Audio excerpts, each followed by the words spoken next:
Hi മക്കളെ, നമ്മളിന്നിവിടെ ചെയ്യുന്നത് നിങ്ങളുടെ JEE മെയിൻസ് ഫേസ് 1 2026 ജാനുവരി 28 നടന്ന ഷിഫ്റ്റ് 2ൻ്റെ കെമിസ്ട്രിയുടെ ക്വസ്റ്റ്യൻ പേപ്പർ ഡിസ്കഷനാണ് ചെയ്യാൻ പോകുന്നത്. ഒന്നാമത്തെ ക്വസ്റ്റ്യൻ നോക്കാം.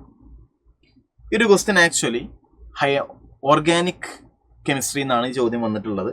അത് നമ്മുടെ ഹൈഡ്രോ കാർബണും അതേപോലെ ഹാലോ അൽക്കീൻസ് രണ്ടും കണക്ട് ചെയ്തിട്ടുള്ള ചോദ്യമാണ് ഈ ഒരു ചോദ്യം കേട്ടോ. ചോദ്യം നമുക്ക് വായിക്കാം.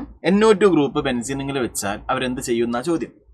രണ്ട് കാര്യങ്ങളാണ് നിങ്ങൾ പഠിക്കേണ്ടത്. NO2 ഗ്രൂപ്പ് ബെൻസീൻ റിംഗിൽ വെച്ചാൽ NO2 ഗ്രൂപ്പ് ഇലക്ട്രോൺ വിത്ത് ഡ്രോയിങ് ഗ്രൂപ്പാണ്. അപ്പൊ ബെൻസീൻ റിംഗിന്റെ ഇലക്ട്രോൺ റിച്ച്നെസ്, ബെൻസീൻ റിംഗിന്റെ ഇലക്ട്രോൺ എടുത്തുകൊണ്ട് പോകുന്ന ഗ്രൂപ്പ് NO2 ഗ്രൂപ്പ്. അപ്പൊ ബെൻസീൻ റിംഗിന്റെ ഇലക്ട്രോൺ റിച്ച്നെസ് കുറയും.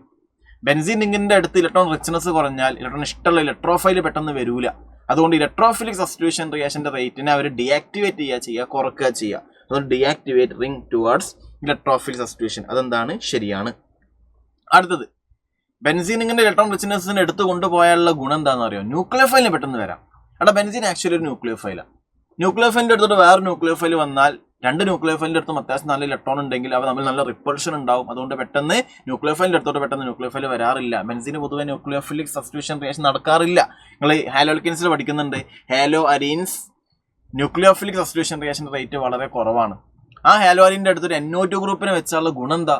NO2 ഗ്രൂപ്പ് ആ ബെൻസീനിങ്ങിന്റെ ഇലക്ട്രോൺ റിച്ച്നെസ്സിന് എടുത്തുകൊണ്ട് പോകും. ബെൻസീനിങ്ങിന്റെ ഇലക്ട്രോൺ റിച്ച്നെസ് കുറയും.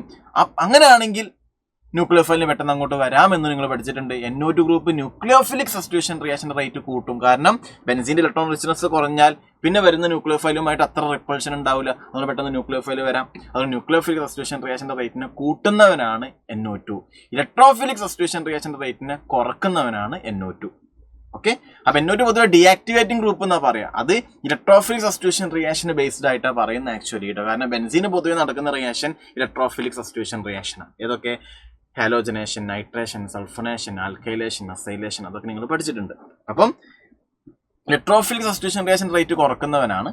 ന്യൂക്ലിയോഫിലിക് സബ്സ്റ്റിറ്റ്യൂഷൻ റിയാക്ഷന്റെ റേറ്റ് കൂട്ടുന്നവനാണ് NO2. അതായത് ബിയും സിയും ആണ് കറക്റ്റ്, എയും ഡിയും എന്താണ്? തെറ്റ്. കണ്ടില്ലേ? Deactivate towards electrophilic substitution reaction, activate the ring towards nucleophilic substitution reaction. ആ ബിയും സിയും ആണ് കറക്റ്റ് ആയിട്ട് വരിക. ഓപ്ഷൻ 4 എന്ത് ചെയ്യാം? മാർക്ക് ചെയ്യാം.